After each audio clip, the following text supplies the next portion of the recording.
역대 상서를 같이 살펴봅니다.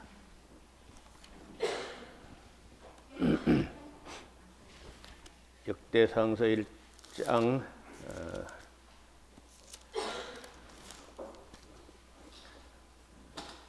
아담 셋 에노스 게난 마할랄렐 야렛 에농 우드 셀라 라멕 노아 셈 함과 야벳. 야벳의 아들은 고멜과 마오가 마대와 야완과 드발과 메색과 디라스요. 고멜의 아들은 아스그나스 리박과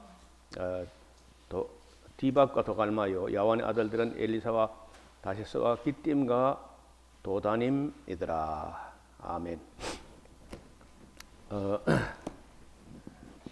그 역대상 하서는 역시 유대인 성경에는 두 권이 아니고 한 권으로 그냥 연결되어 있습니다.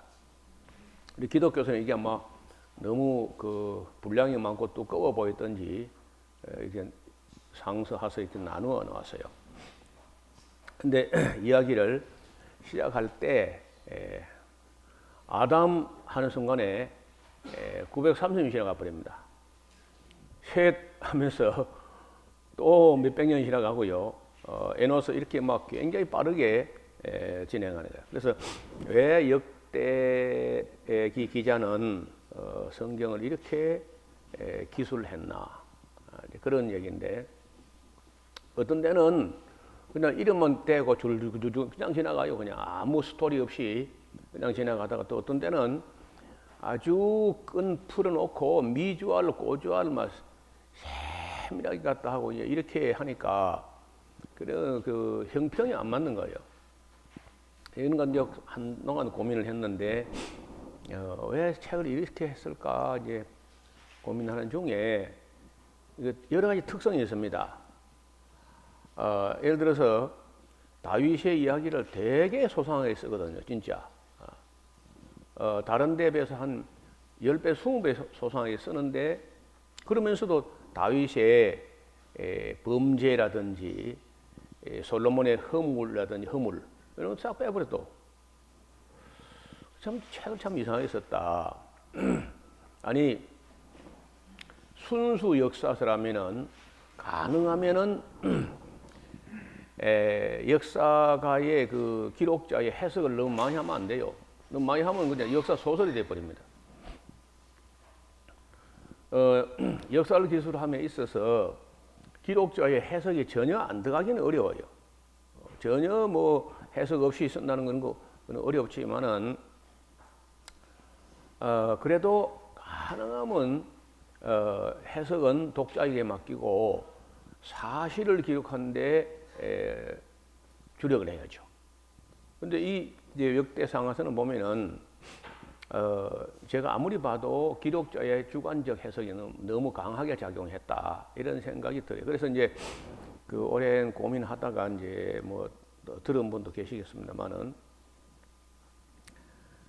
나라가 완전히 멸망하다시피 했다가 바벨론에서 돌아와서 황무지 위에서 새로운 나라를 세우려고 할 때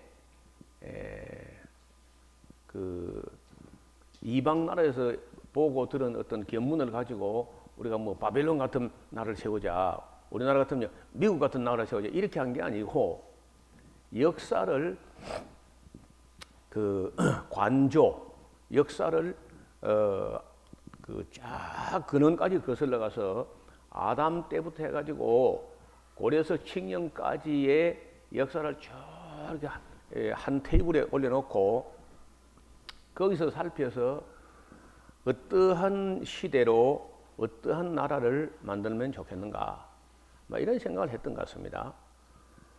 그래서 이제 이게 돌아보니까 아담 시대는 뭐 전혀 생각해 볼 필요도 없고 여지도 없는 내용이니까 그냥 지나가는 거예요, 다. 그래서 지나가다가 이제 어디쯤 와서 클로즈업 하고 막 아예 현미경을 갖다 대고 세밀하게 보느냐 하면은 다윗과 솔로몬 시대 그쪽을 굉장히 자세히 살펴보면서 그 나라를 세우되 다윗과 솔로몬 시대의 그 영광스러운 그런 나라가 됐으면 좋겠다. 단 거기에 이제 몇 군데 오점과 하자가 있다는 거예요. 다윗의 범죄한 이야기, 솔로몬의 타락한 어떤 그런 면들, 그것만 좀 그런 얼룩만 좀 빼버렸으면 좋겠어요. 그래서 그걸 싹 빼요, 완전히. 그래놓고 이제 보니까 그래, 바로 이거야. 이렇게 하면 좋겠다.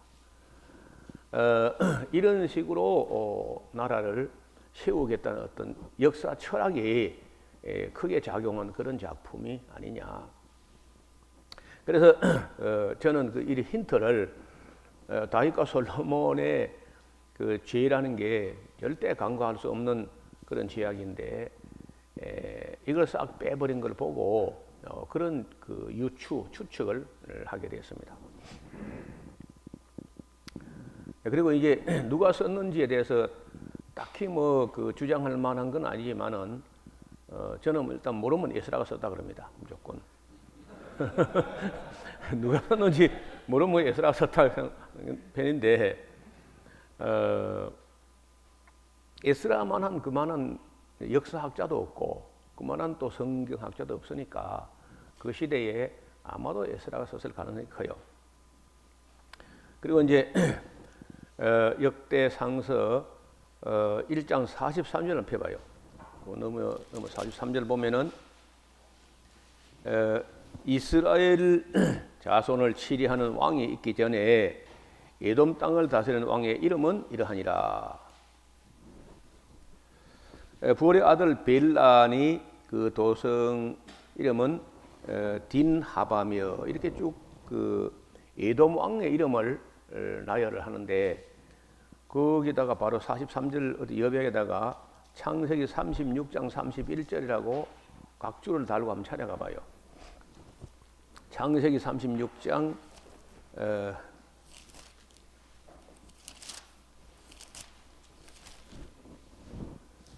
거기 보면은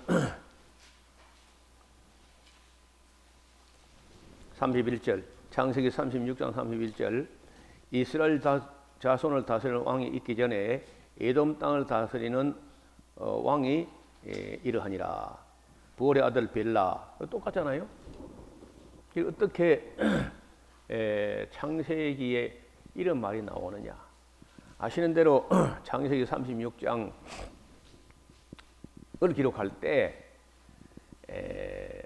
그때는 만약에 모세가 썼다든지 하면은 이스라엘 다스리는 왕이 있기 전에 이런 말 못 쓰는 거죠. 모세 때 어떻게 이스라엘 왕을 다스리는 왕이 있기 전에 이런 말을 어떻게 쓸 수 있겠어요?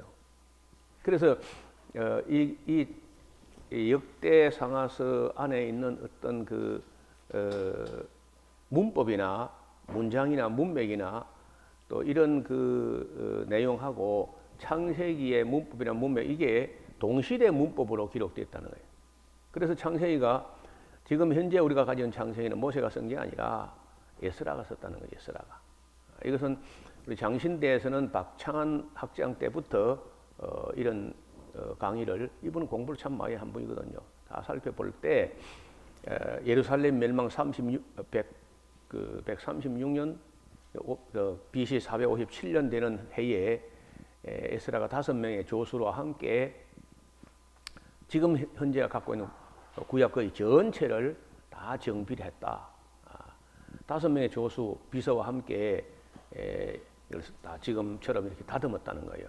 그래서 오리지널 소스, 그 오리지널 소스가 얼마만큼 어떤 경로로 어떤 수준의 내용들이 정리돼 가지고 에스라 팀의 그 손에 쥐어졌는지는 알 수 없어요.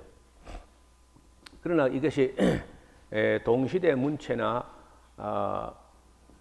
또 문법으로 기록된 것만 해도 이것이 모세가 쓴 것이 아니라 에스라 때 썼다는 것은 뭐 거의 의심의 여지가 없는 것 같습니다. 예. 조금 이따 이제 좀 대화하기로 하고 솔로몬이 역대상서 그 3장 5절에 어제 그 김명희 목사님 말씀하셨던 얘기죠. 3장 5절에 보면 예루살렘에서 낳은 아들은 이러하는데 시므아 소밤 나단 솔로몬 네 사람은 다 암미의 아들 바수아의 소생이요. 바수아는 말은 바세바 소생이다. 그럼 여기 이제 시므아라는 사람이 혹시 죽은 그 어린 아이 이름인지 아니면 그 외에 또 한 사람이 또 한 사람인지 이제 그거 따라서 솔로몬이 네 번째냐 다섯 번째냐 이런 또 여지를 남기고 있는 거죠. 그래서 시므아, 소밥, 나단, 솔로몬 네 사람은 다 암미의 아들 바수아의 소생이다. 이렇게 하는 걸 볼 때 만약에 시므아가 죽은 그 아이라고 하면은 솔로몬 네 번째가 되고 그 죽은 아이의 이름도 안 짓고 죽어버렸다 하면 솔로몬 다섯 번째가 될 수 있는 거예요. 뭐 이런 거는 중요한 건 아닌데 우리는 그저 역대 상서를 안 보면은 죽은 아이 그다음에 솔로몬 난 것처럼 이렇게 되어 있잖아요. 근데 여기를 보면은 그 조금 더 챙겨놨다는 거예요. 그다음에 우리가 보통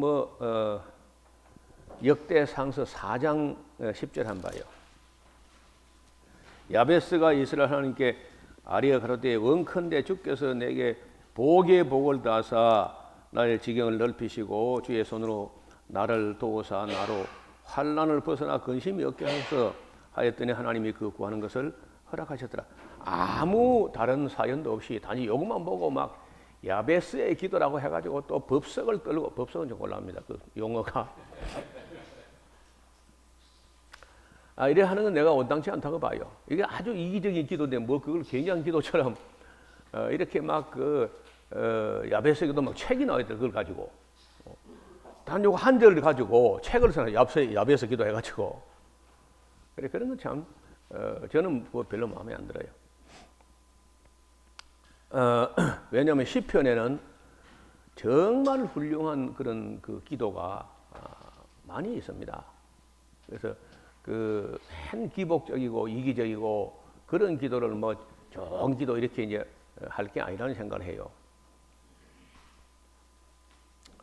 그 다음에 이제 5장 1절 2절에 보면은 이스라엘의 장자 루벤의 아들은 이러하니라. 루벤은 장자라도 그 아비의 침상을 더럽게 하였으므로 장자의 명분은 이스라엘 아들 요셉의 자손이로 돌아갔으나 또 족보에는 또 장자의 명분대로 또 기록할 것이 아니라 혼란스럽죠.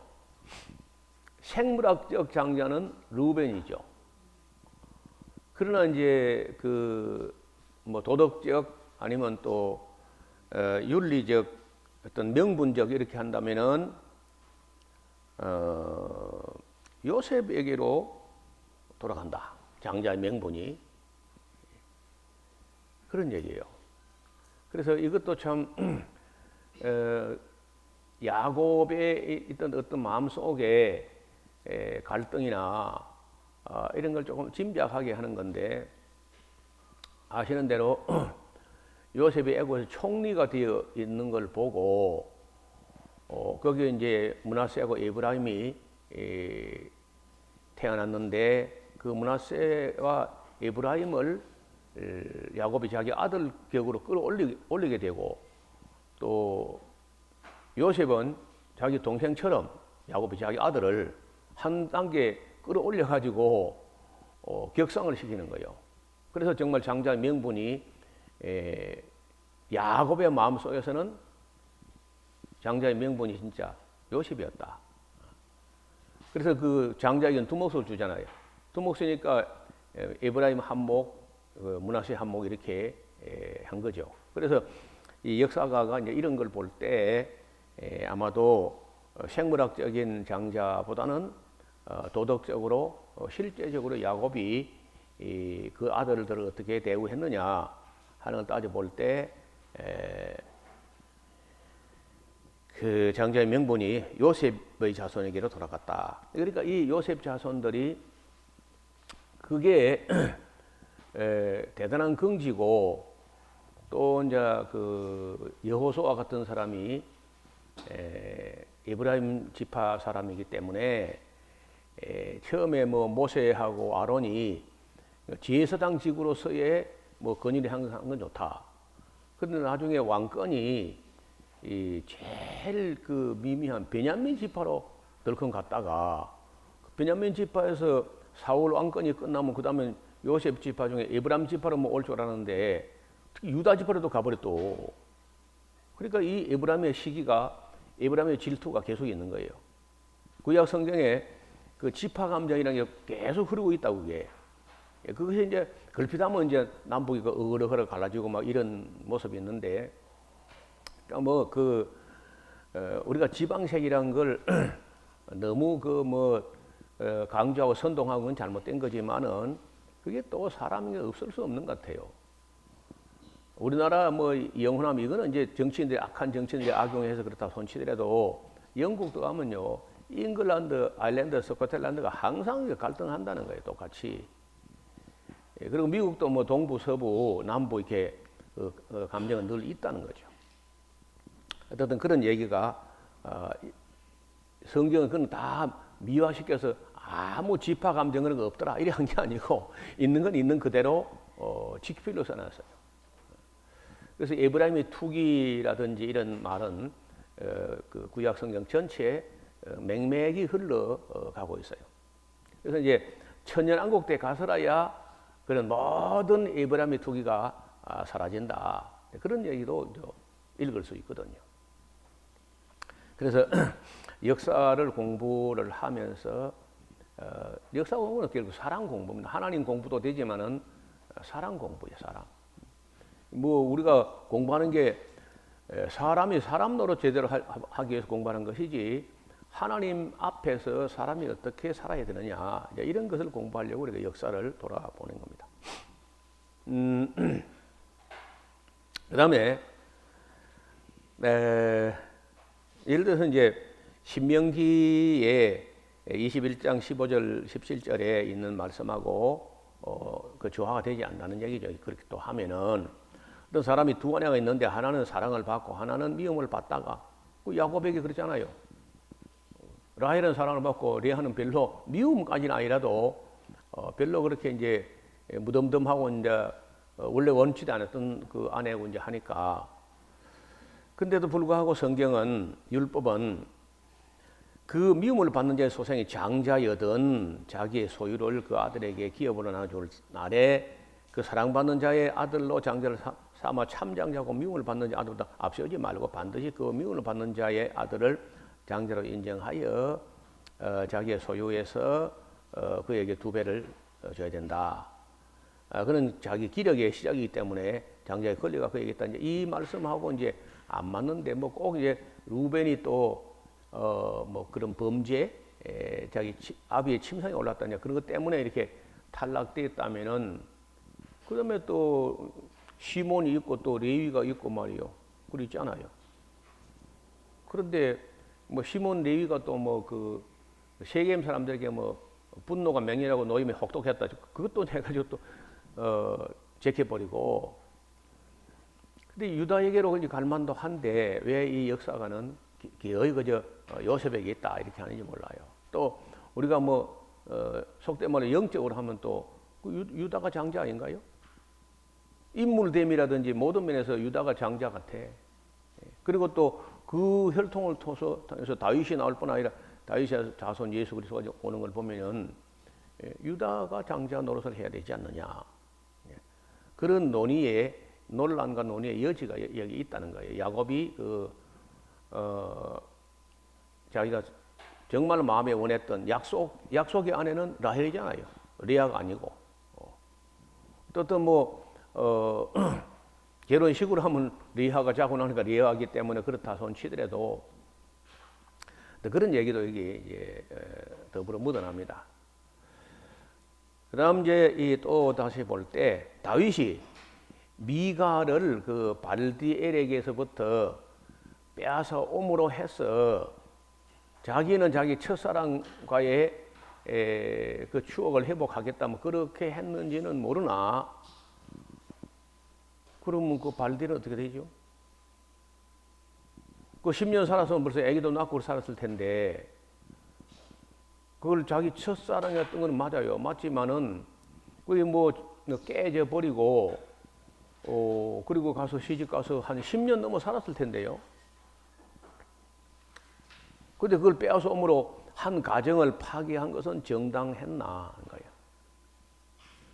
또 그 결과를 볼 때 그 미가를 뭐 데려왔지만은 화목하지도 못했고, 그리고 뭐 자식도 없이 생갑으로 지내고, 차라리 가만 놔둬서는 될 걸 같단 말이에요.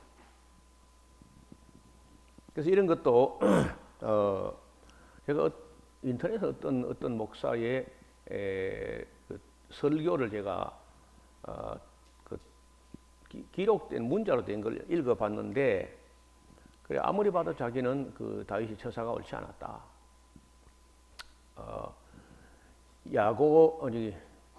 사울이 자기 딸을 다윗에게 줬다가 또 빼앗아 가지고 발들이 준 건 잘못된 것을 할지라도, 그런데 이미 가서 그 살고 있는데 그걸 또 데려오면 어떡하느냐.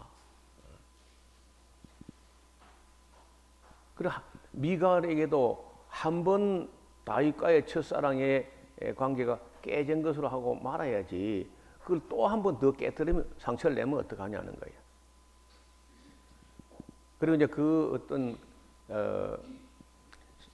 성경 보면 미갈이 다윗을 사랑했다는 말이 확실히 있어요.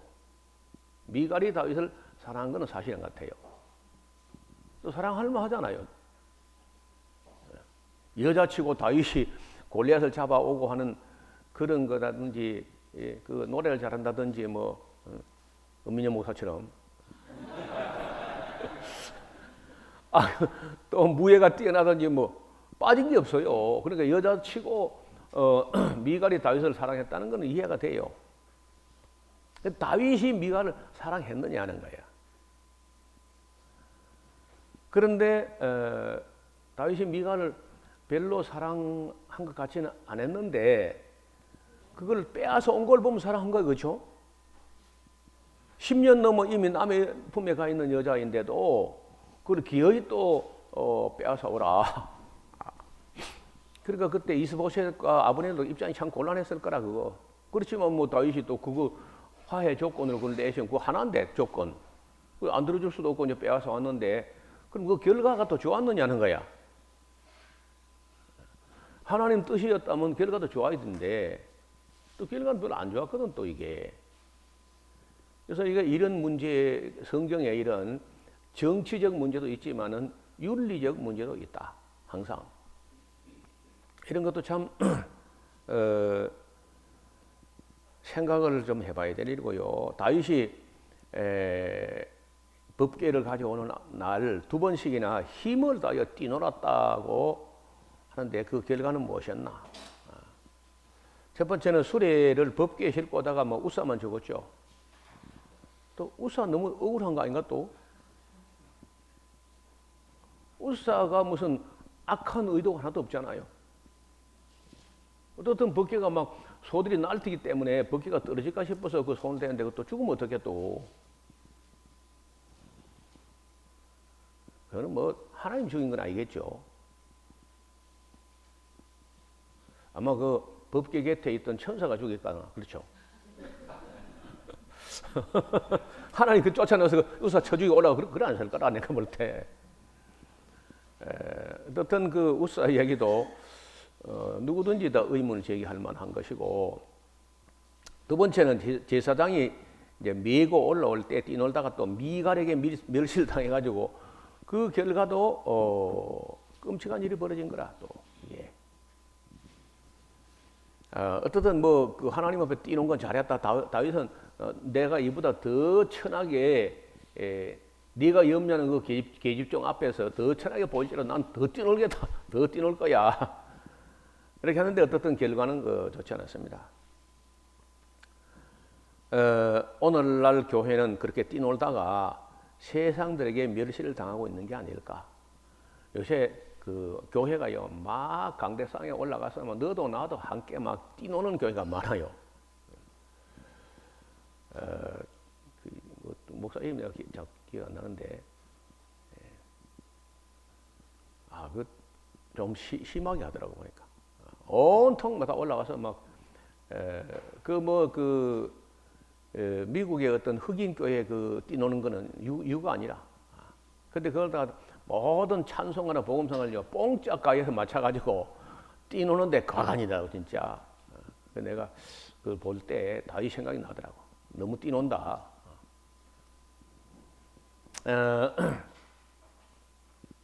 그다음 역대상서 22장 14절에 보면은 다윗이 하나님의 성전 건축을 준비하는 마음에서 금을 10만 달란트를 예비했다고 되어 있어요. 10만 달란트. 한 달란트가 32kg라고 하면은 이게 10톤 추력으로 320톤, 320대, 10톤 추력으로 320대 분량인데 과연 다윗이 그렇게 많은 금을 준비했을까? 나중에 좀 금을 가져와서 한번 봅시다. 10톤 추력 320추력인데 29장에는 다윗이 사유재산으로 드린 금이 3,000달란트, 이것도 엄청나요. 3,000달란트 드렸고 관료들과 백성들에게 헌금할 것을 독려했더니 또 그 결과로 금이 5,000달란트가 또 오면서 8,000달란트. 근데 그것도 뭐 많은데 도대체 10만 달란트라는 게 이게 뭔가 기록에 무슨 그 하자가 있는 게 아니냐. 피가 묻은 손으로 헌금을 강요하게 하는 것으로 보이지 않았을까? 금 10만 달란트. 요즘 돈으로 해보니까 내가 계산이 맞는지 모르는데 160조 원 정도 되는데요.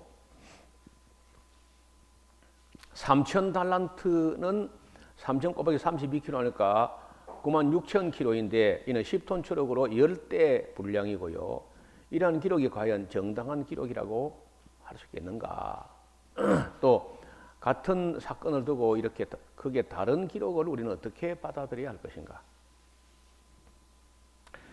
다윗이 은을 100만 달란트 또 드렸다고 22장 14절에 기록하는데 1달란트가 32kg 하면요. 그 중수가 3,200만 킬로가 되는데 이를 톤으로 계산하면 32,000톤이 되고요. 이를 10톤 추록을 하면은 3,200대 분량이 되는데 괜찮은가? 만일 사실이라면 다윗은 어디서 그렇게 많은 걸 모았을까?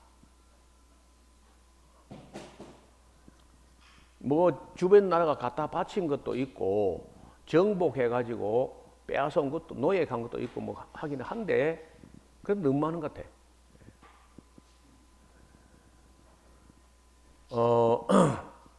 너무 많아. 분량이 너무 많아요.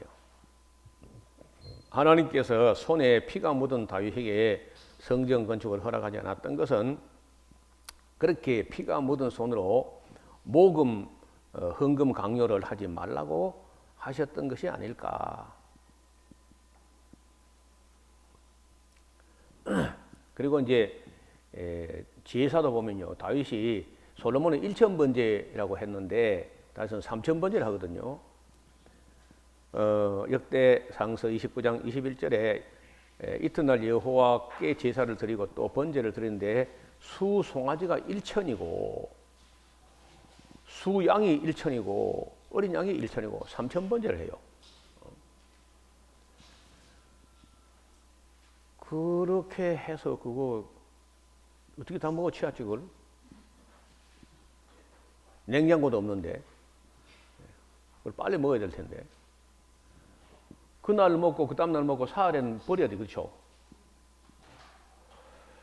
네, 여기에 비하면 솔로몬의 1,000번제는 작은 규모라고 할 수 있어요. 여기까지가 이제 제가 살펴봤던 그 역대 그 외에도 또 수치상으로 좀 이상이 있지만은 이런 것들은 우리가 좀 그런 대로 한번 정리를 해보고 넘어가야 된다. 그런 생각이 들어요. 자, 다시 이제 돌아가서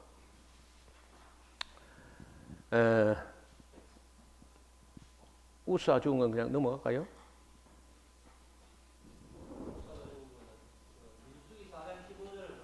네.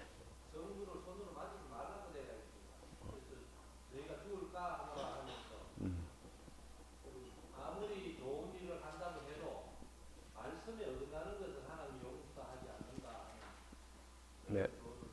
네, 아주 좋은 견해죠. 우리가 내 생각으로 자꾸 하나님 말씀이 분명한데 내 생각으로 해서는 안 된다는 거예요. 근데 그렇게 되면은 오늘 우리 목사들은 다 걸려들어요. 나를 포함해서. 하나님 말씀이 이렇게 하라 했는데 그걸 예사로 무시하고 엉뚱한 짓 다 하거든요, 거의 다. 그런데 거기에 대해서 뭐 오늘 은혜 시대라서 그런지 아무 징벌도 없기는 합니다만은 어제 본 대로 우리가 뭐 이거 양보하고 저거 포기하고 뭐 하다 보니까 교회가 완전히 세속화 되어 가고 있는 거죠. 그래서 하나님 말씀을 쫓기보다는 사람의 교훈을 삼아서 가르치는도다. 사람의 계명을 교훈을 삼아 가르치니까 예수님께서 별로 기뻐하지 않던 일들인데 이런 일들이 교회에서는 끝없이 해가지고 나중에는 뭐 형식이 그리 중요하냐 하는데 형식이라는 것이 그릇이거든, 그릇. 근데 그 그릇이라는 형식을 없애버리면 담기는 것도 나중에 날아가 버려요. 형식만 있고 내용이 없으면 곤란해. 그러나 형식 자체를 완전히 무시하고 그 그릇을 다 폼을 깨뜨려 버리면요 내용이 담길 곳이 없어진다고 사실은. 그래서 형식도 절대 우리가 무시하거나 할 게 아니라는 거야. 좋은 형식과 좋은 폼은 그런 아름다운 문화나 이런 것은 지켜가는 게 잘하는 거야. 그런 게 보수 아닌가요? 자꾸 형식이라 해서 뭐 내용 중요하지 형식이 뭐 중요하지만 형식은 다 무시해버리고 나면은 그 형식이라는 그릇이 없으면 내용을 담을 그릇도 없어지니까. 그래서 내 생각에도 이걸 지금까지 그 하나님 법궤가 그렇게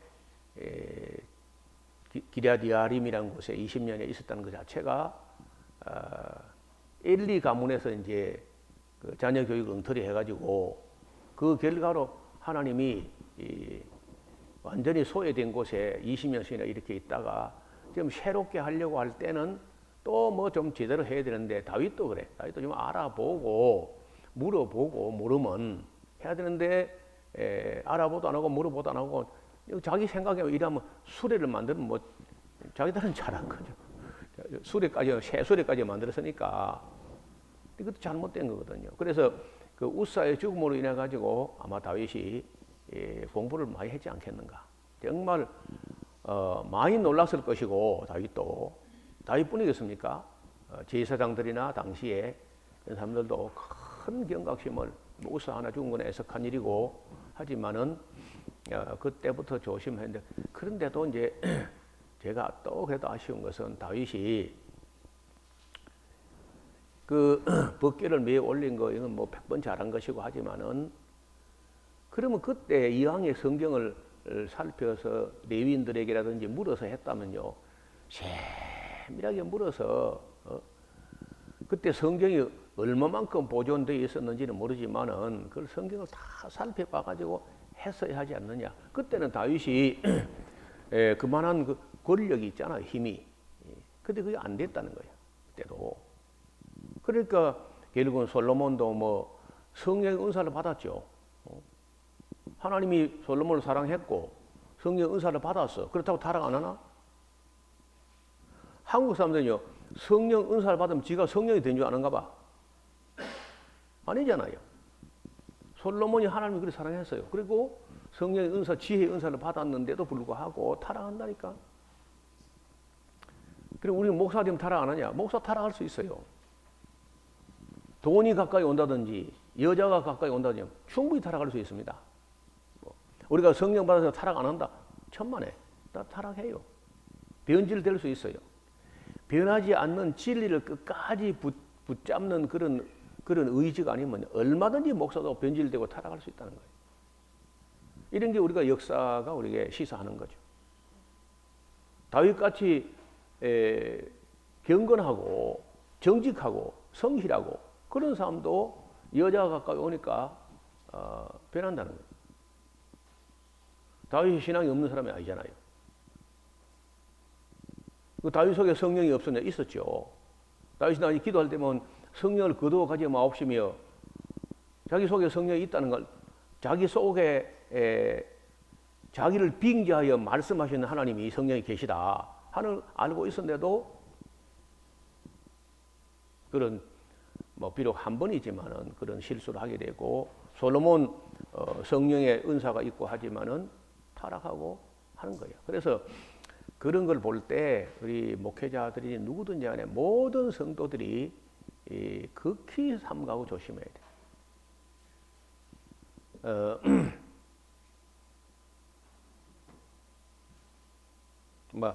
다윗과 솔로몬의 그 죄와 허물을 누락시킨 거는 잘해보자는 마당에 또 새로운 나라에 대한 어떤 그림을 그리는 마당에 일부러 의도적으로 그걸 뺀 것 같아요. 그리고 이제 역대상서 1장 43절과 창세기 36장 31절이 똑같은 내용이 단어도 안 틀리거든 거의 다요.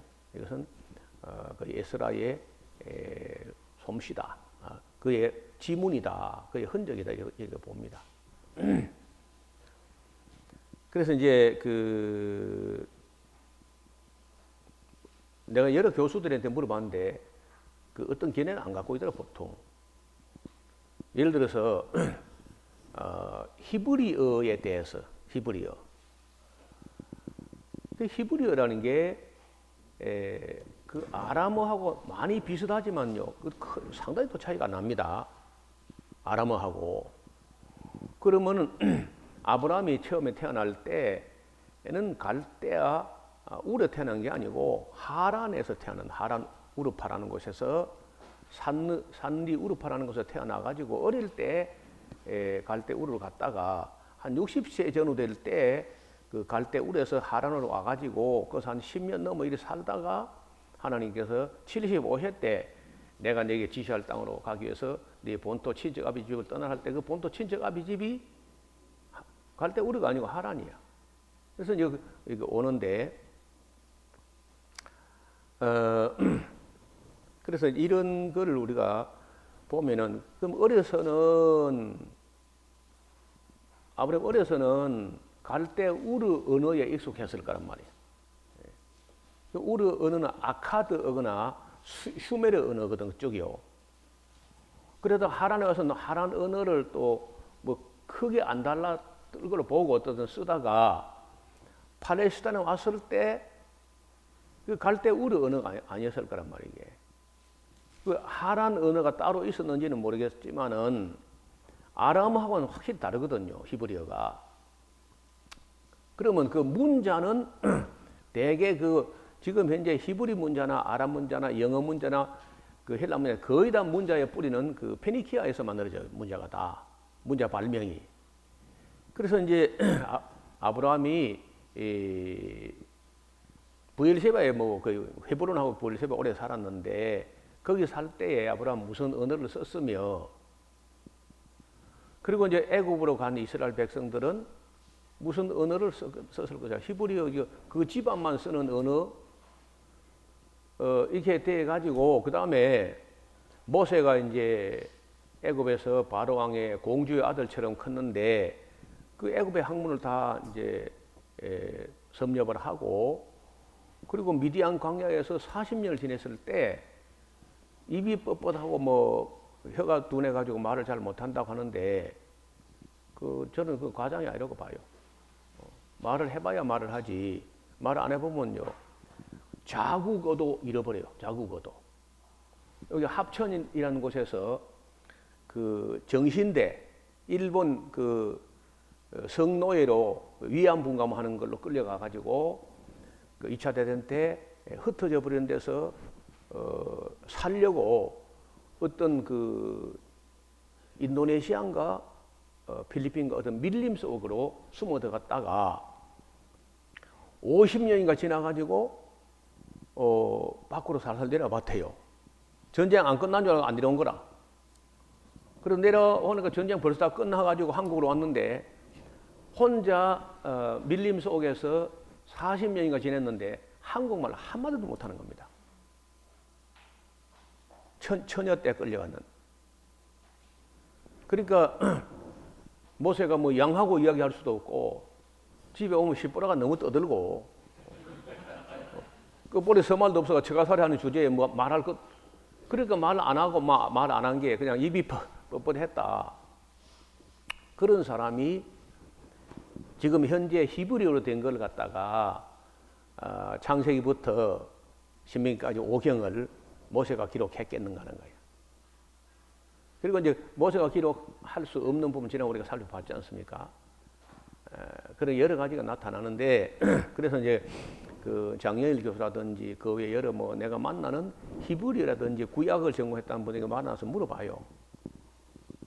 지금 현재 창세기 히브리 문법이라는 게 말라기하고 동시대 문법으로 기록되어 있는데 모세는 히브리어와 히브리 문법과 히브리 문자를 알았을까 말았을까, 알았을까 몰랐을까. 그 교수들이 잘 모르겠다는 거예요. 모르면서 교수를 하냐. 여러 군데 물어봤는데 다 모르겠다. 자, 아무도 그에 대해서. 그래서 이제 모세는 언어를 미디안 언어, 그 다음에 이제 애굽 언어, 또 히브리 언어 3개 언어를 아마 구사했을 것 같아. 어느 정도. 그런데 지금 5경에 있는 문법 자체는 거의 말라기 시대 그때 문법이니까 1000년 간격이 있거든요. 지금도 지금 같은 데도 1000년이 지나면은 이 방송이라든지 뭐 신문이라든지 교과서라든지 이런 것 때문에 언어가 표준화되어도 1000년 가면 많이 변합니다. 말이라는 게. 그런데 그때 그 까마득한 옛날 시대에 그 1000년이 지나면은 그 간격 속에 문법이나 문자나 이런 문체나 이런 것들이 크게 변할 수 있는 거죠. 그리고 아무리 봐도 오경 문체나 문법이나 이 말라기 시대 문법은 똑같은 문법으로 거의 같아요. 그리고 볼 때 모세는 얼마만큼 썼을까? 모세가 남긴 실제 문건이 어느 정도 분량이었을까? 이런 걸 좀 이 히브리인들이 어느 정도 그 개념을 갖고 있는데, 근데 유대인도 하도 거짓말만 하기 때문에 그것도 또 뭐 실리는 못해요. 어떻든 저는 그런 문제에 대해서 진작부터 그 의혹을 가지고 이런저런 것을 기회만 되면은 알아보려고 노력도 하고 또 질문도 해봤는데 아직까지는 답을 별로 못 얻었어요.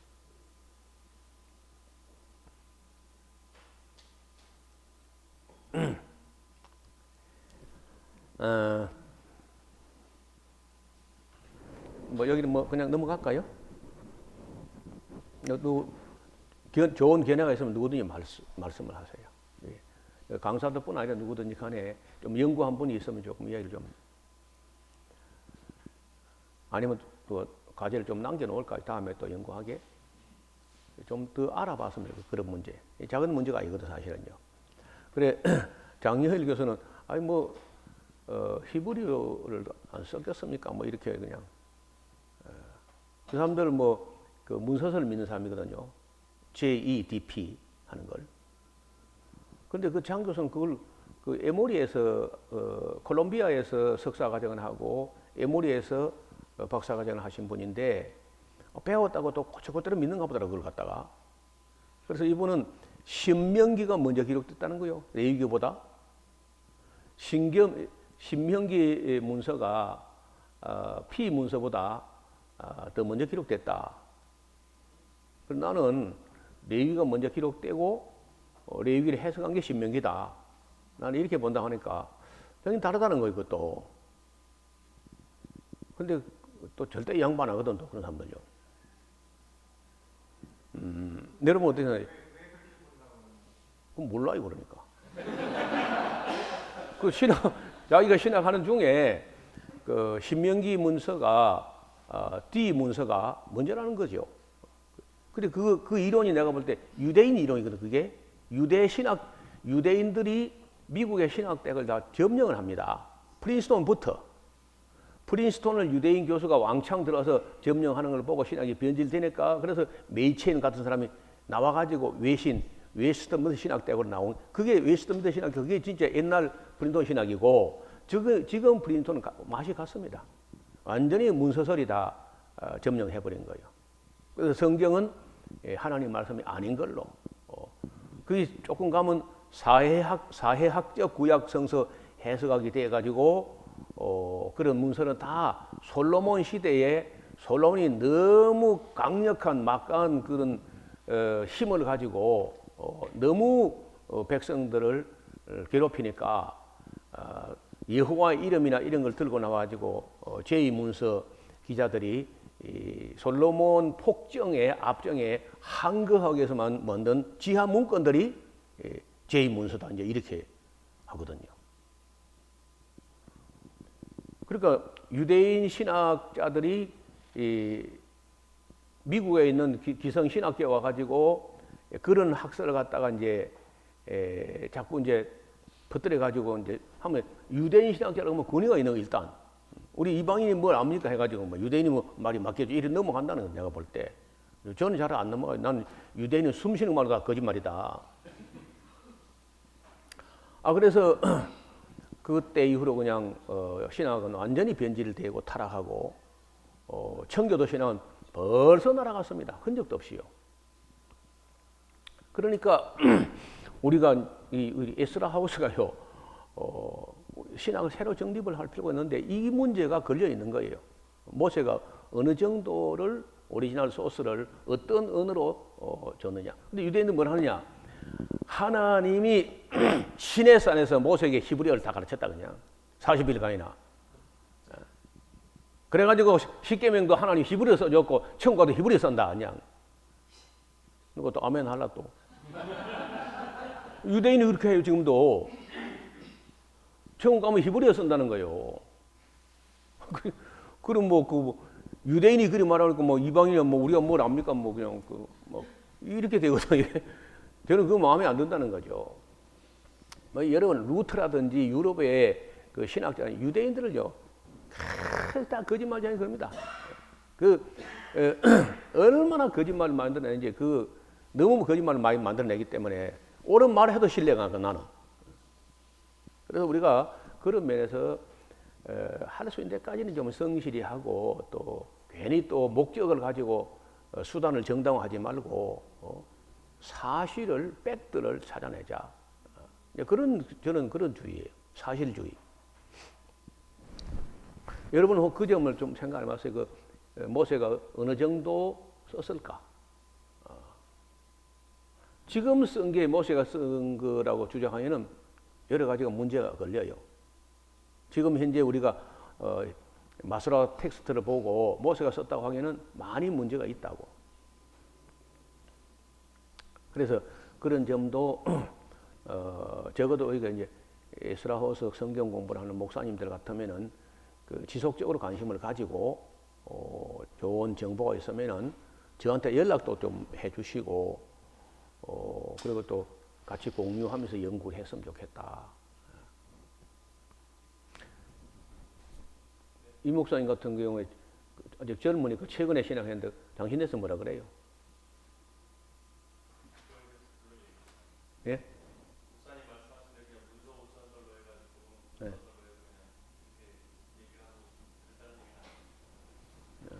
따로 특별히 기획 남는 게 없어요. 지금도 당신 대해서 문서설 이야기를 강조를 합니까? 그거는 이제 그냥 기본적으로 얘기하고 그것만 얘기하고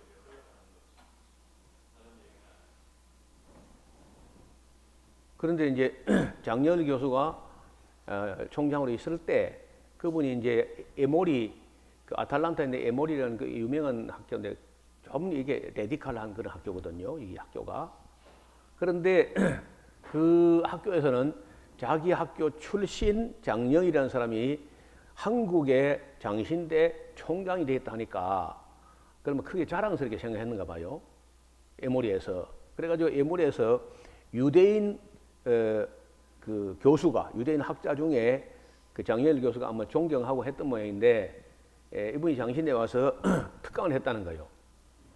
하는데 레위기가 오경의 중심이다 그랬다는 거예요. 그건 내가 한 말 아니야 그게. 그래서 어떤 사람이 그 사람 강의를 듣고 역시 노 목사님이 대단하다 뭐 이런 말이 났다는 거예요. 장신대에서.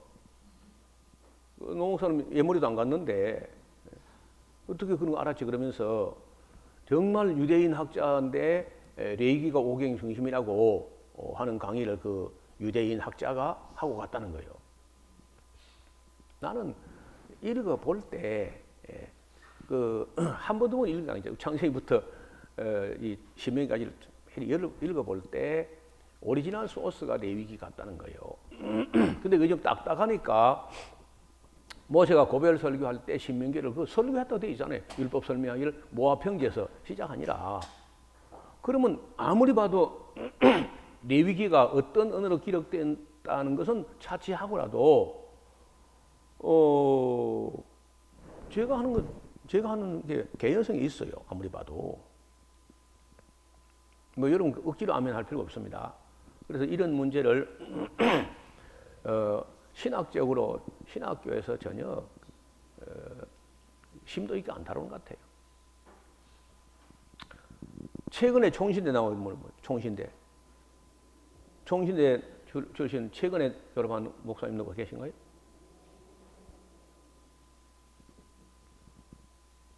그럼 뭐 오래되었지만 강 목사님 그 총신대는 뭐라 그래요? 오경을 어떻게 봅니까?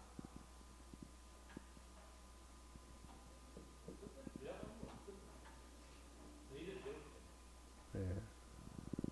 그 당시에는 뭐 축자 영감설 이렇게 합니까 들어?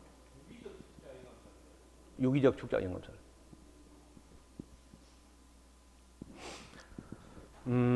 예, 뭐 넘어가도록 하지요. 그다음 이거는 한번 짚어봅시다. 다윗이 미갈을 빼앗아온 거 정당한 처사인가? 여러분 어떻게 생각하세요?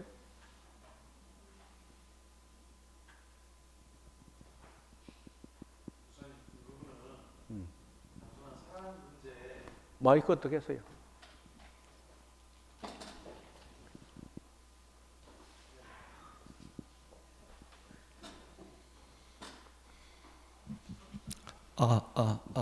볼륨을 조금 낮추되 다 켜놓으세요. 무슨 예. 다윗이 미갈을 데려간 것은 사랑 때문도 있겠지만 전 다른 부분이 있다고 보는데요. 정치가는 항상 그 명분이 중요하고 그다음에 대를 이을 때 앞에 사람의 자기가 계승했다는 게 중요한데 그럼 다시 계승 그러니까 사울 왕이었지 않습니까? 앞전 네. 왕이. 네. 근데 사울 왕가 사람 중에 아들들이 다 죽었죠. 다 죽고 그나마 사울의 가장 가까운 사람이 누가 남아있냐 그러면 어쨌든지 사위 다윗이 남아있죠. 다윗이 미갈을 데려온 것은 사랑의 부분뿐만 아니라 정치적 명분이 전 중요했다고 봅니다. 그리고 여기에서 이제 미갈을 그 다음에 보면 마지막에 미갈이 이제 그 아기를 못 가졌다는 이야기를 하면서 이제 뛰노는 거 보고 업신 여겼다는 그 이야기 있지 않습니까? 뛰노는 걸 보고 이제 그 법궤 옮길 때 옮긴 모습 보고 업신 여겼다 했을 때 저 같다면 미갈 다시 그 전에 10년간 살았던 남편에게 돌려보낼 수도 있을 거 아니겠습니까? 그런데 그렇지 않고 궁궐에 끝까지 어떻게 보면 가둬놓은 거거든요.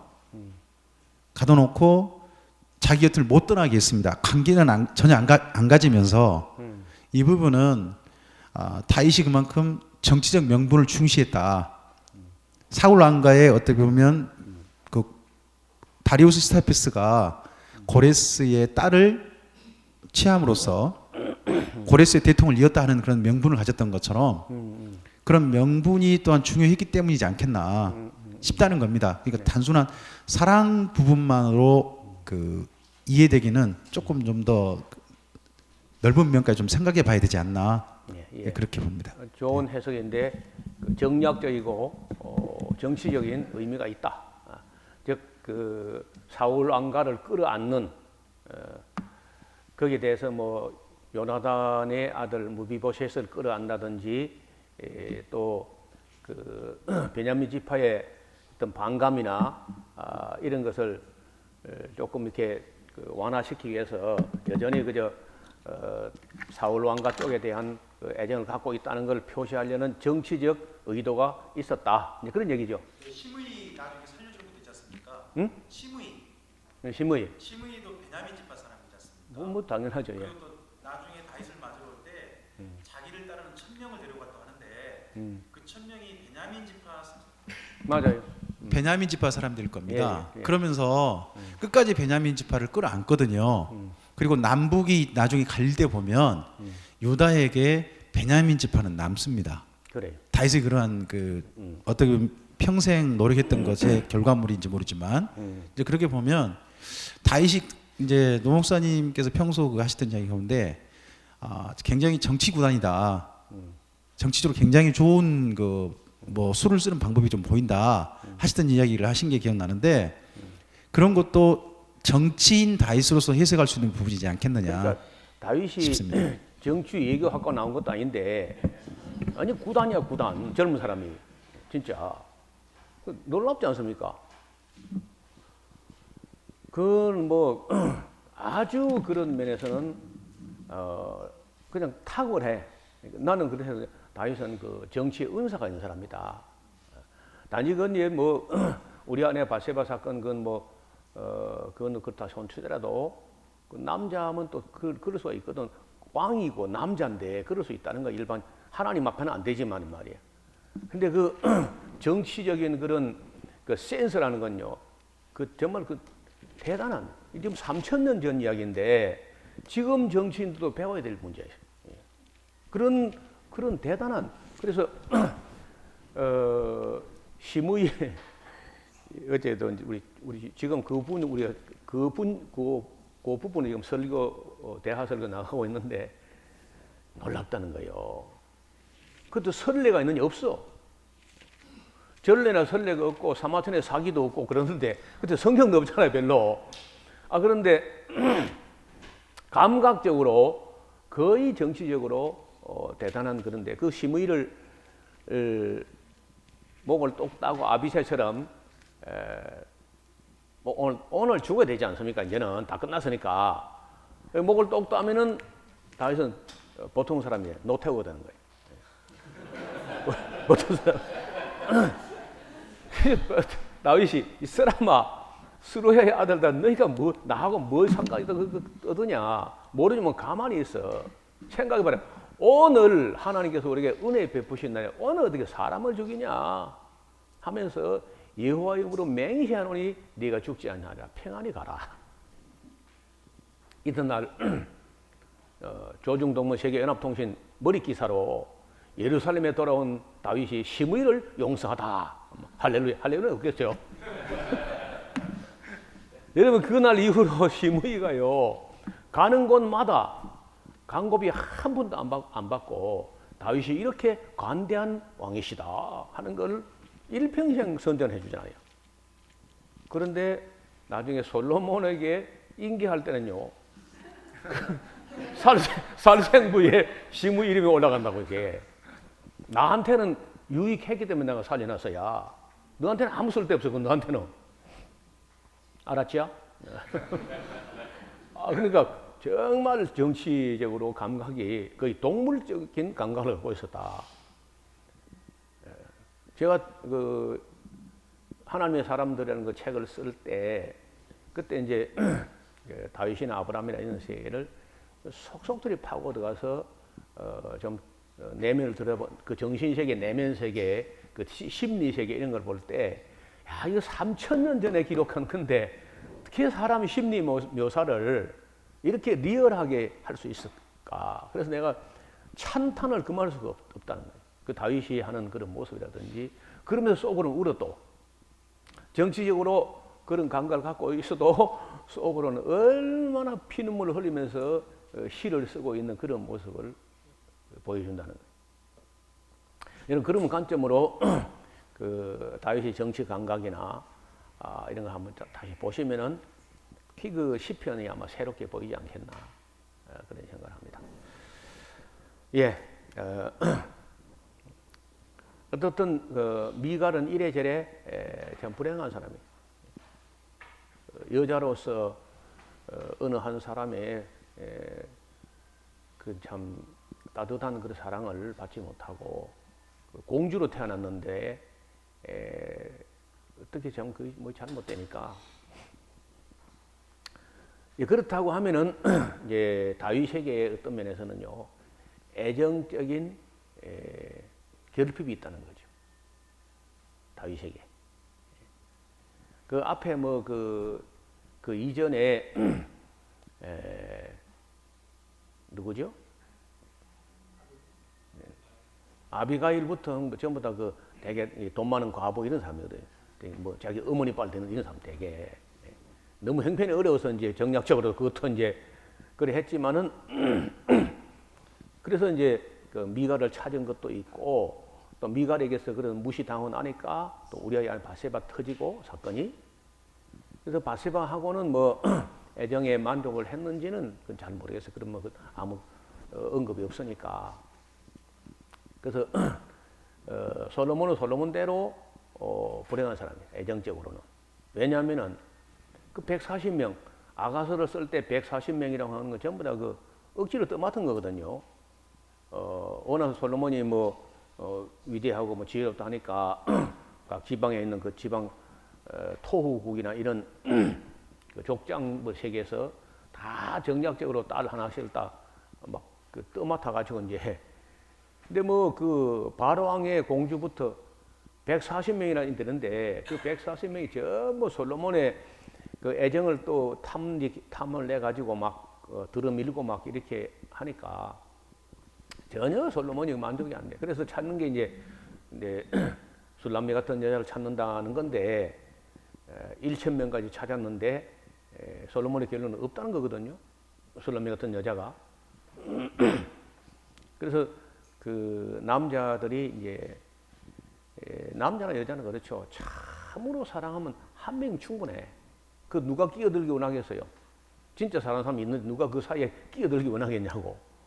근데 대부분은 그게 잘 안 돼가지고 솔로몬도 다윗도 그렇게 행복하지 않았다.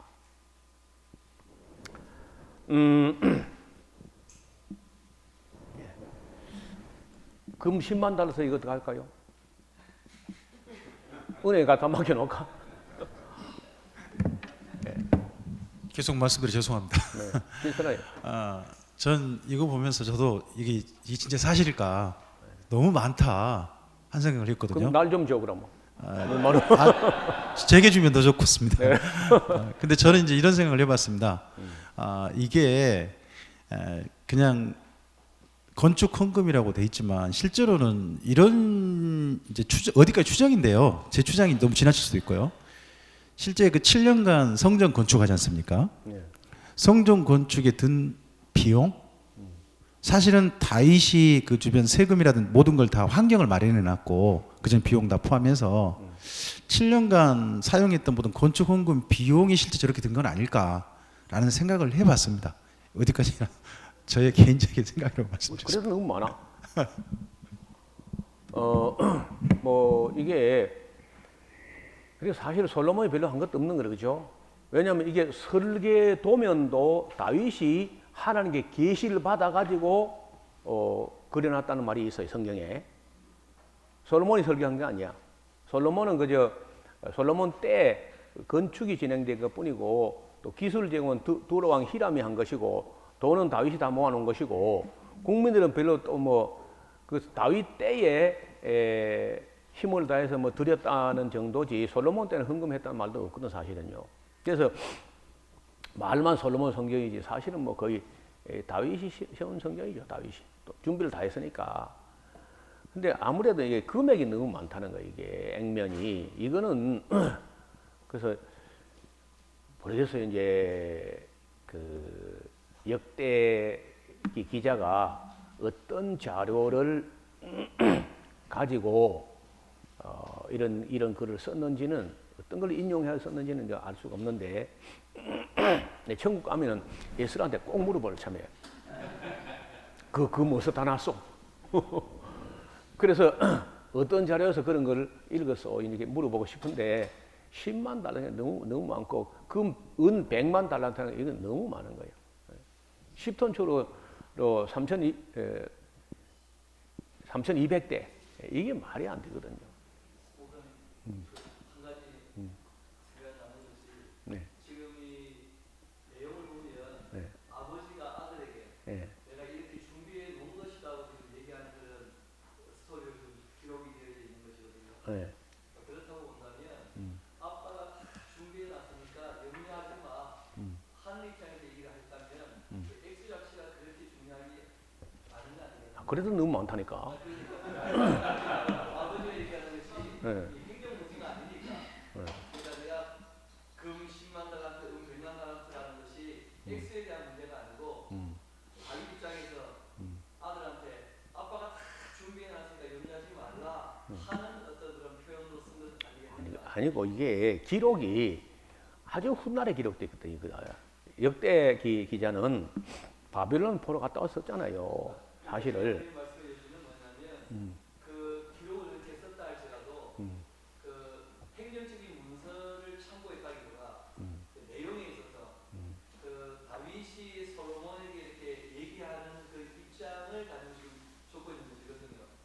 그렇다고 한다면 다윗이 솔로몬에게 내가 다 준비해놨다, 충분히 준비해놨다, 그러니까 염려하지 말고 일해라 하는 정도로 얘기했던 내용들에 대한 이 자료들을 이 에스라가 이렇게 기록한 건 아닙니까? 그러니까 이 액수가 준비가 되었다 이 표현보다 아빠가 충분히 준비해놨으니까 솔로몬에게 염려하지 말고 일해라 하는 입장으로 말한 것이다 하고 볼 수 근데 있지 않겠는데. 해석이 너무 많이 들어간 것 같아요. 제 생각에는 이제 이렇게 지금 뭐 이것도 깨운하진 않은데 그 에스라라든지 이런 분들이 돌아와서 지금 나라를 새로 세우려고 하잖아요. 그러니까 그 다윗이 선한 일을 하려고 할 때 이만큼의 금도 조달되었다. 그러니까 우리도 너무 재정적으로 염려하지 말자. 그런 의도를 담아가지고 이런 좀 무리한 글이 수록된 거 아니겠는가. 목사님 한 가지만 더 예. 의견을 말씀드린다면요. 여기 은 100만 달란트는 성전 기명 만드는 그런 비용만 있는 게 아니고 성경을 쭉 읽어보면 그 돈이라는 단위 있지 않습니까? 돈이라는 게 원래 보면 은으로 돼 있습니다. 그러니까 그리고 또 과거 모든 그 역사 사료라든지 학자들이 하는 이야기도 과거에 그 돈이라는 것은 뭐 철이라든지 청동 같은 걸로 만든 게 아니라 가장 기본적으로 은을 돈의 기본 단위로 했다고 합니다. 근데 그렇게 본다면 이 100만 달란트도 임금 나간 그쪽 그렇게도 볼 수 있는 내용으로도 보이거든요. 그런 것도 조금 좀 고려해 보실 만할 것 같습니다. 그렇든가 하면 너무 많다는 거 난 돈이 너무 많아서 고민한 게 처음이네, 내 평생에. 항상 돈이 모자라서 고민했는데 오늘 아침부터 돈이 너무 많아가지고. 예. 재련되기 전의 종수를 가지 않습니까? 예? 재련되기 전, 그러니까 금으로 재련되기 전에 어떤 그 종수된 과장된 것 같습니다. 천문학적인 그런 돈이 그 당시 있다가 좀 과장된 것 같습니다. 그 문제를 안 삼으면 문제가 안 되는데 문제를 삼으니까 돈도 너무 많고 이게 문제가 되는 거예요, 이게. 그래서 제가 많이 고민을 해봤는데 저도 내 생각에는 아마 우리가 자꾸 돈 없다고 이제 뭐 하면 다 돈 없다 이렇게 하잖아요. 근데 에스라 시대에 이제 쓰면서 돈 봐라. 다윗이 이런 좋은 마음을 가지고 하려니까 이렇게 많이 하나님이 다 조달됐다. 그러니까 우리도 돈 염려하지 말자. 막 이런 쪽으로 의도된 그런 기록이 아닐까. 에스라 때에 해결이 안 돼 너무 많아서.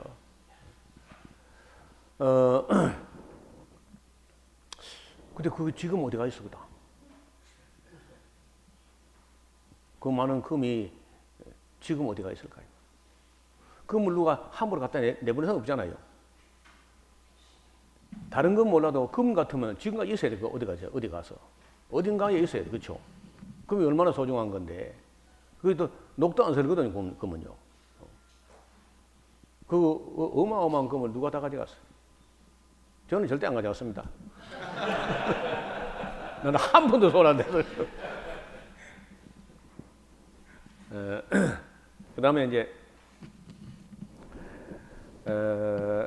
다윗의 3000번째는 뭐 그건 큰 문제는 아닌 것 같아요.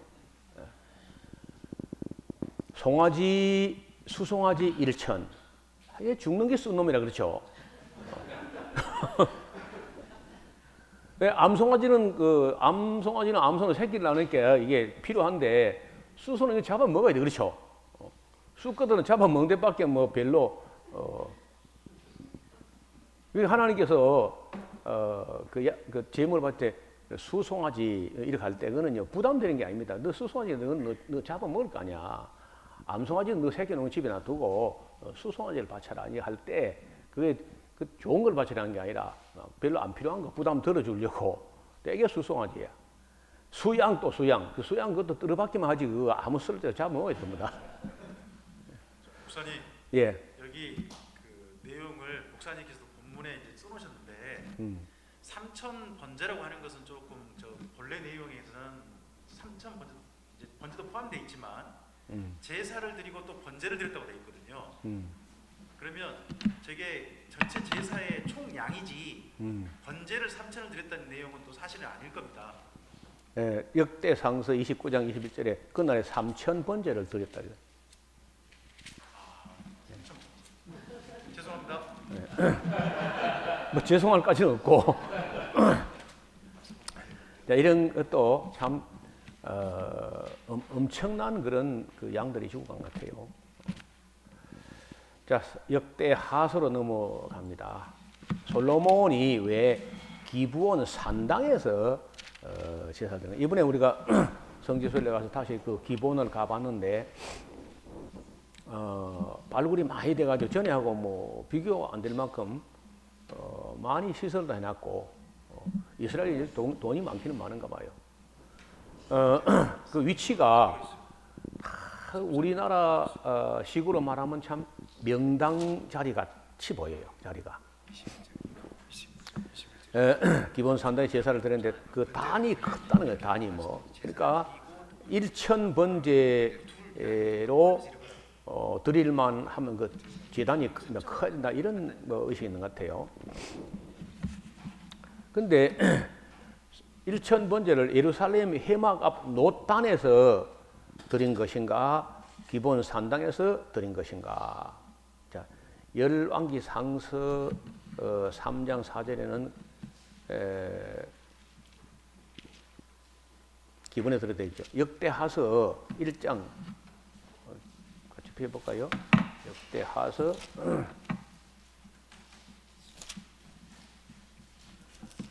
1장 3절 6절 온 회중과 함께 기본 산당으로 갔으니 하나님의 회막 곧 여호와의 종 모세가 광야에서 지은 것이 거기 있습니다.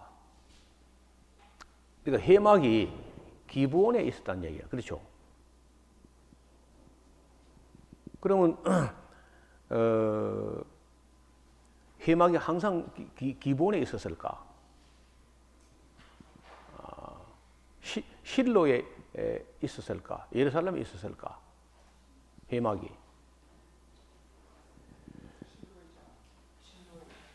이건 지금 기본에 있다는 거예요.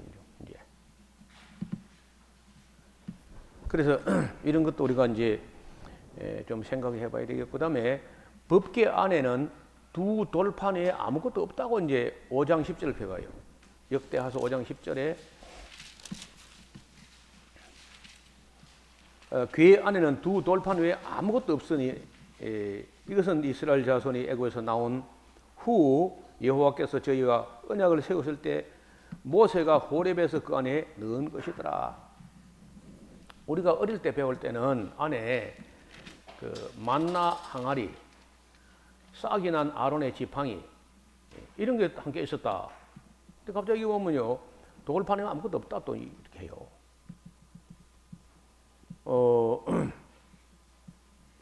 또 탈자가 또 있네요. 법궤 안에는 두 돌판이 있었다. 이렇게 하면 될 것 같다가 두 돌판에 아무것도 없었다 또 왜 이름을 쓰냐고. 원래 두 돌판만 있는 것 같으면요, 그 두 돌판이 있었다 하면 될 거 아니, 그렇죠? 근데 왜 두 돌판이 아무것도 없다는 말을 왜 쓰냐고 또. 그럼 뭐가 옛날에 있었던 게 없어진 거야. 만나 담은 항아리하고 아론에 쌍는 지팡이가 있었다 그런 말이 있는데 여기 그게 없어져 버리고 돌판만 있기 때문에 아무것도 없어졌다 이런 말을 하는 것 같거든요. 근데 이제 법계 행방하면 또 이야기가 또 길어질 수 있는데 제가 아주 오래전에 읽은 소책자인데 법계에 대한 어떤 행방이라는 거예요. 그게 솔로몬이 이제 충분히 타락했을 때 그때 어느 때냐면은 그 남방 여왕이 다녀가고 나서 10수년이 지난 후에 솔로몬은 완전히 타락을 했는데 그때 그 남방 여왕이 자기 나라 돌아갈 때 그 외국의 왕이나 이런 사람이 오면은 공식적으로 솔로몬 왕실에서 제공하는 기본 예물이 다 있는 겁니다. 선물이.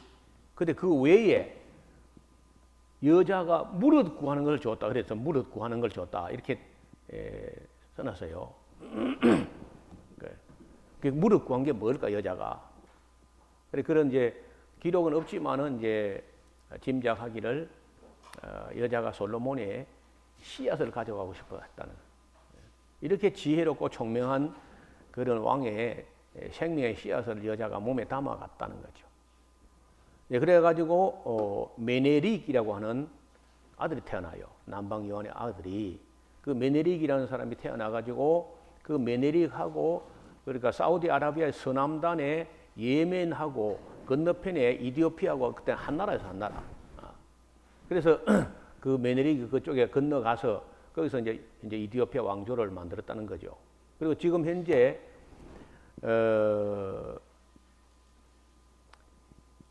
신의 지문이라는 책을 쓴 사람이 있어요. 신의 지문. 책이 제가 상근 하건이 다 있는데, 아이고 이름이 그 고고학자인데 그레임 행콕, 그레임 행콕이라는 사람이 쓴 책에 보면은 법계 행방에 대해서 굉장히 그 신경을 꼰두써가지고 찾는 사람 중에 하나거든요. 그 사람 견해가 이디오피아의 어느 성당 굉장히 내밀한 곳에 법궤가 있다는 거예요. 그래서 이제 그걸 다시 역추적을 해서 정리를 하면은 그 남방 여왕이 돌아갈 때 솔로몬의 씨앗을 가져가서 낳았는데 그 아이가 크니까 아버지가 안 보이거든요. 어릴 때는 아버지가 있는지 없는지 모르고 크다가 어느 정도 크면은 당연히 그 생각할 거 아니요. 나는 왜 아버지가 없느냐. 영 어릴 때는 그런 거 묻는 거 아니다. 이랬다가 자꾸 커지니까 그렇게는 안 되죠. 그래서 이제 어느 날 이제 아이가 머리가 굵어지니까 엄마가 이걸 계속해서 묻지 마라 이렇게 할 수 없고 해명을 해야 되는 거죠.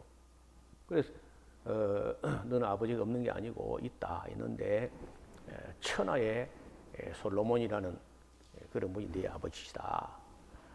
그러니까 아들이 보고 싶다는 거죠. 아버지를. 나 보고 싶다. 아버지를.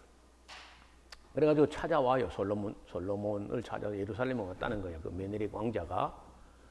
그 솔로몬이 그래서 그 남방에서 어떤 왕자가 왔다 하니까 솔로몬이 그래 그 스바 여왕과의 그 사랑의 추억도 떠올려서 이제 만나 봤는데 굉장히 종명한 거야. 여자도 보통 된 게 아니죠. 세바 여왕도. 근데 그 솔로몬하고 그 사이 태어나서 또 오죽 하겠나. 이 아가 얼마나 똑똑한지요. 그래서 아버지는 또 그 엄청난 지혜가 어디서 나왔냐 물으니까 내가 젊어서 왕이 됐는데 나 위에 형님들이 기라석 같은 형님들이 많이 있었어요. 내가 너무 불안하고 해서 하나님께 기도하니까 하나님께서 내게 지혜를 주셨다. 하나님 어떻게 생겼냐고 물으니까 하나님 어떻게 생겼냐고 볼 수 없다. 그럼 뭐가 있을 거 아니냐고. 그래서 우리에게는 하나님의 그 법계에 그 외에는 아무것도 없다고. 그러니까 이제 그 아이가 갈 때 솔로몬 왕에게다 부탁을 했다는 거예요. 모형을 그 법계와 똑같은 모형을 하나 만들어 주시면 내가 가져가서 나도 딴 데 기도하지 않고 아버지의 하나님, 그 여호와 하나님께만 제사를 드리고 기도하겠다. 좋은 생각이다. 그래서 시켜가지고 이제 똑같은 짝퉁을 하나 만들어 줬다는 거예요. 근데 솔로몬이 워낙 타락했고 이제 제사장 다 타락했고 할 때 이 왕자가 가서 그 제사장들의 술을 틈이 가지고 곤돌이를 만들어 놓고 그래놓고는 가짜를 갖다 그 집어 넣고 진짜를 가져가 버렸다는 거라. 그 메네릭이라는 왕자가. 그래가지고 그 법궤가 지금 이디오피아 어딘가에 있다는 진짜로. 그런 이야기인데 그 그레이엄 행콕이라는 사람은 꽤 유명한 사람이거든요. 그래서 지금도 협상 중에 있다는 거예요. 유대인들은 어떻게든지 간에 그걸 가져와야 돼요. 제3성전을 지금 뭐 설계하고 돈이야 뭐 넘치잖아요. 유대인들이. 두 가지가 안 돼. 한 가지는 땅을 지금 현재 황금돔 성전 그걸 때려 부수고 그거 지어야 되고, 둘째 지었어도 돌판 없으면 아무것도 아니 그렇죠. 아주 모조품으로 만드니 뭐 하루 10개에서 100개서 만들지. 그 진품이 있어야 돼 그게. 그래서 지금도 이제 그거는 우리가 또 역사의 오늘과 미래, 과거도 과거지만은 오늘과 미래에 주목을 하지 않으면 안 되는 그런 문건이라는 이게. 그래서 여기 보면은 왜 그냥 두 돌판이 있더라 이렇게 하면 될 것 같다가 두 돌판이 왜 아무것도 없더라. 이거 가짜 같아요 이게. 그거는 뭐 제가 상상을 한 게 아니고 그레이엄 행콕이라는 사람이 또 그렇게 책에서 쓰고, 그 외에도 뭐 레이아드라는 영화 있죠. 레이아드 보시면 아니 성경 안 보면 영화도 봐야지 그래. 좀 뭐 너무 극화해서 재미가 없긴 한데 그래도 어떤 그 내용도 법계를 찾아 헤매는 거거든요. 안 보신 분은요 레이어드 하는 레이더스 오케이. 레이어드는 고고학자 이름이에요 또. 레이더스 예. 그걸 한번 보시길 바랍니다. 자 그다음에 두 돌판이에요. 그러니까 지금 여기 있는 그 에스라가 쓴 이 이야기는 아마도 가짜 같아. 진짜 솔로몬 이후에 법계의 행방이 사실은 묘연하거든요. 여기 이제 이 말이 나오긴 나오는데 기록이 이상한 거예요. 아무리 봐도 두 돌판에는 아무것도 없더라 이런 말이 이게 심상치 않다는 거죠. 솔로몬이 왜 밥 준다는 말 안 하지? 사람이 하나님 말씀으로 사는 게 아니라 그렇죠? 밥도 먹어야 되는데 솔로몬이 성전 낙성식 때 소를 22,000마리, 양을 12만 마리 잡았다 그래요. 너무 많이 잡은 거 아닌가 또? 저걸 다 먹었다기보다는 네.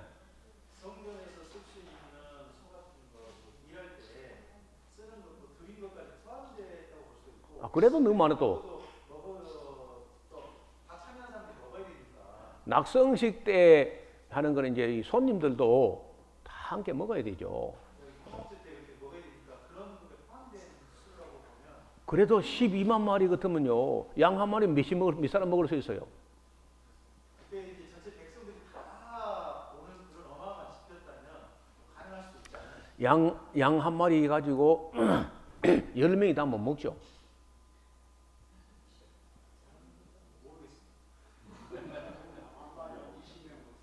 (20명) 그러면 12만 마리면은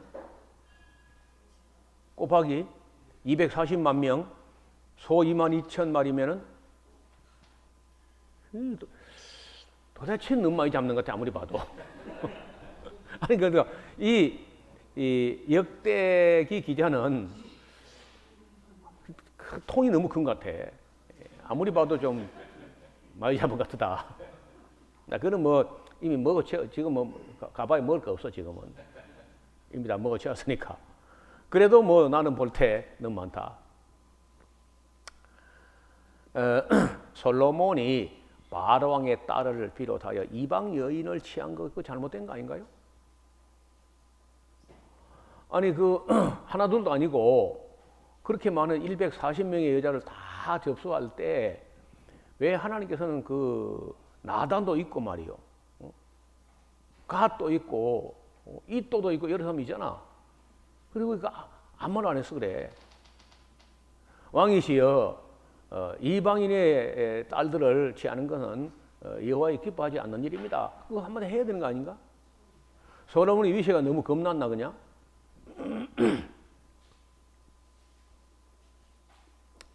아무래도 이건 좀 잘못된 것 같아. 그래서 나중에 이제 에스라가 기도할 때 그런 거 있죠. 그 귀한 공동체가 이방 여자 취해가지고만 날 났을 때 솔로몬이 바로 이래가지고 나라가 망한 건데 말이야.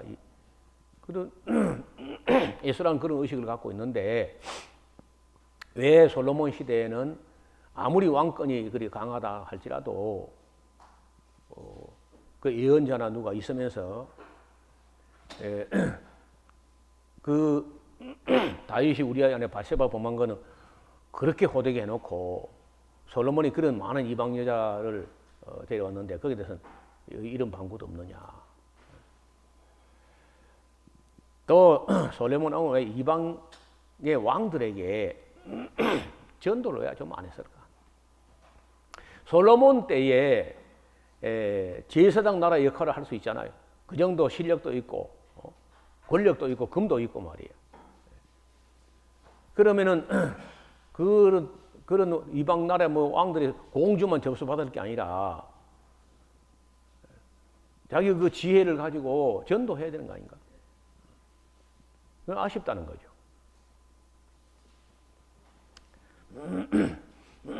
그 다음에 그 예수님께서 심판 때 남방 여왕이 일어나서 이 시대 유대인을 심판할 것이다. 그가 솔로몬의 지혜를 들었고 먼 길을 왔다는 거죠. 그러면 그 스바 여왕이 구원받는단 말이요? 안 받는단 말이요? 그냥 말하자면 그렇다 얘기인가? 아니 실제로 남방 여왕이 예수님 당시에 유대인을 심판한다는 말인가? 그럼 어떻게 생각하죠? 만약에 니느웨 사람들이나 남방 여왕이 정말 훗날에 앉아서 유대인을 심판하게 된다면은 그건 구원받은 사람들이 되는 거란 말이에요. 그게. 그러면 남방 여왕이나 아니면은 니느웨 사람들이 정말 중생을 했을까? 어떻게 생각하세요? 회개를 뭐 어느 정도 했을 것 같아요. 죄를 무릅쓰고 회개했다는데 회개한들 그들이 뭐 요나가 성경 강좌를 한 것도 아니고 그들의 믿음이라는 게 얼마나 불안한 믿음이냐고 그게. 단지 그저 40일이 지나면 니네가 무너진다. 그거 두려워해서 회개했는데 얼마 있다가 그 아수르가 낸 타락해가지고 산헤립을 보내가지고 온갖 악한 일 하다가 이제 612년에 그 아수르가 망해버리잖아요. 그러니까 요나가 가서 외쳤을 때 정말 회개한 그 사람들만 두고 하시는 말씀 같은데 죄송합니다. 그 사람들의 그 믿음이라야 보잘것 없는 거 아닌가? 남방 여왕도 뭐 솔로몬과 연애하다 갔어 그냥. 근데 그 사람들이 뭐 그 일어나서 유대인들을 심판할 만한 그런 믿음을 갖고 있느냐는 거예요. 그 여인과 니네 사람들은 구원을 받은 것인가 하면요. 만약 구원 받은 것이라고 하면은 우리는 구원론의 손을 많이 봐야 돼. 우리가 아주 편협한 복음주의 개혁주의 구원론에는요. 손볼 여지가 많다는 거예요. 또 욥 같은 경우는 어때요? 아브라함보다 더 이전 사람 같거든요. 욥이 시대가. 그런데 욥이 굉장히 경건한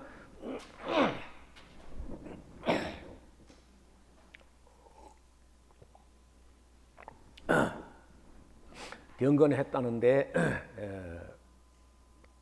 그 지혜라든지 이런 걸 보면은 대단한 사람이고 거기에 우스 땅이라고 하면은 세일 산에 있던 한 족속의 이름이에요. 우스가 세일산 에돔 땅 쪽에.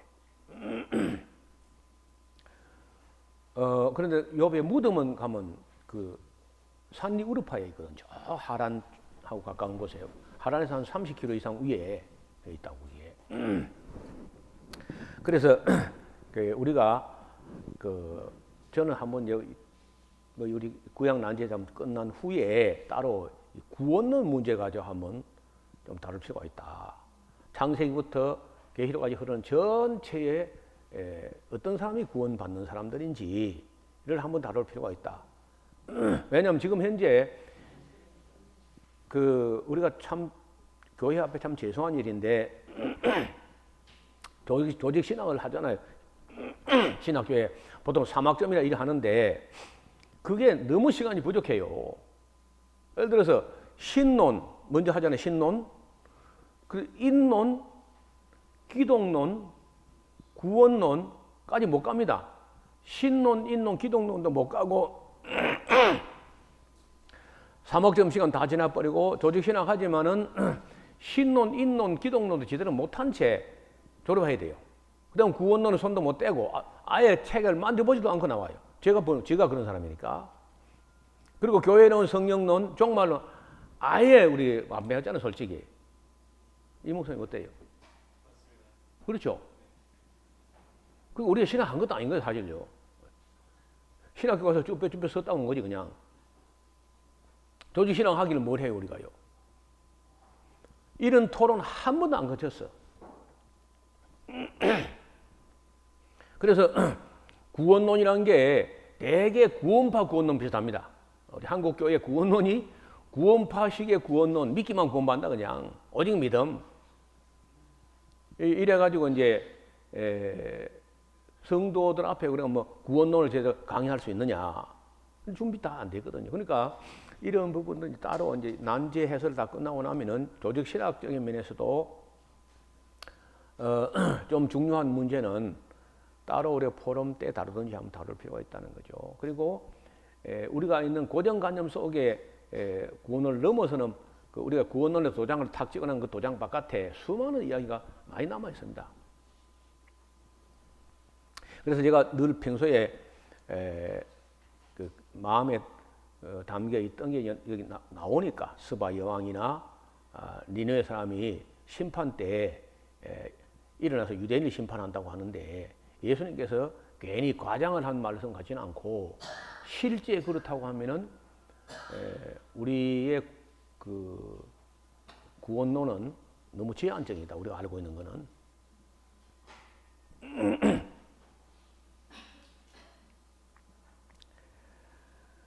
솔로몬이 또 자기 왕궁을 너무 화려해진 거 아닌가?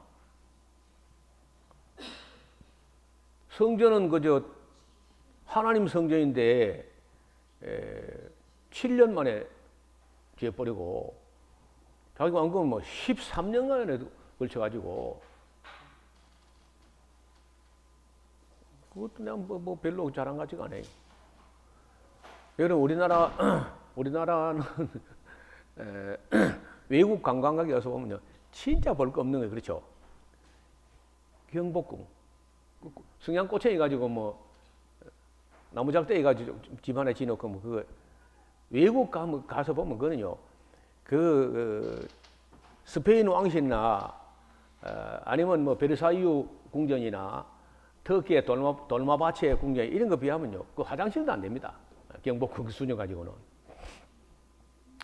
근데 솔로몬의 왕궁은 어느 정도인지 그건 짐작이 안 돼요. 아무 설계도도 잘 안 보이고 어떻든 뭐 너무 화려하게 진 것 같아요. 경량했던 것 같아. 스바 영에 와서 정신을 잃어버릴 만큼이나 지었다는 거예요. 청계라든지 이런 것들이 막 정신이 현황했다 이렇게 굉장했던 것 같아요. 네, 그 다음에 솔로몬 네. 식사 준비가 다 되어 있어서 기다리고 있어요. 아, 그래요? 그러면 노래를 불러야지 식사 됐다고. 예. 그러면은 지금이 8시 5분인데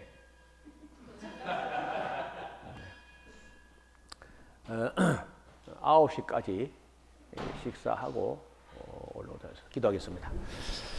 하나님 아버지, 전에 혼자서 고민하던 여러 가지 납득이 잘 안 되는 그런 문제를 모여서 함께 살펴볼 수 있는 기회를 주셔서 감사드립니다. 앞으로도 계시록까지 어렵고 애매한 문제들, 우리 시대하고 다른 세상을 어떤 그린 글을 읽을 때 보는 눈과 듣는 귀와 깨닫는 영을 허락하여 주옵소서. 우리 주시는 식탁을 감사하며 예수님의 이름으로 기도합니다.